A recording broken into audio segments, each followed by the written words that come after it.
अंजनगाव सुर्जी तालुक्यातील खराब रस्ते दुरुस्त करा, नाहीतर जनांदोलन छेडू, रमेश सावळे.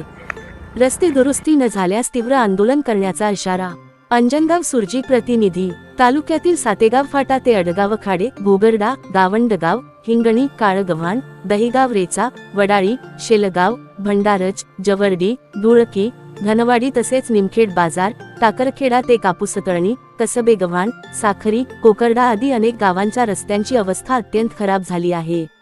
या रस्त्यांवरून प्रवास करणे नागरिकांसाठी धोकादायक बनले असून वाहनधारक, ऑटो चालक, विद्यार्थी, शेतकरी व ग्रामस्थ मोठ्या प्रमाणावर त्रस्त झाले आहेत. या पार्श्वभूमीवर रमेश सावळे यांनी प्रशासनाला थेट इशारा दिला असून तातडीने रस्त्यांची दुरुस्ती केली नाही तर भव्य जनांदोलन छेडण्यात येईल, असे स्पष्ट केले आहे. अमरावती जिल्ह्यासाठी कोट्यवधींचा निधी उपलब्ध असताना अंजनगाव सुर्जी तालुक्याकडे दुर्लक्ष का, असा सवाल उपस्थित होत आहे. पालकमंत्री व लोकप्रतिनिधींनी तात्काळ पाठपुरावा करून निधी मंजूर करावा, अशी ठाम मागणी रमेश सावळे, सिद्धार्थ सावळे, सुशील धांडे, देवानंद थोरात, अशोक वानखडे, लोले नागरिकांकडून होत आहे. Bahujan India news today chief bureau Manoj मेळे.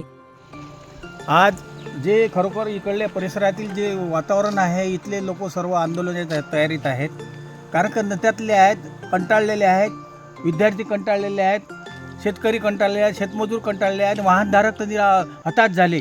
कारण का वाहनधारकाचं खूप नुकसान होत आहे. याच्यामुळे माझी खरोखर पालकमंत्री महोदयांना विनंती आहे, लोकप्रतिनिधी पाठपुरावा करून या पालकमंत्र्याच्या निधीतून निधी वितरित करावा.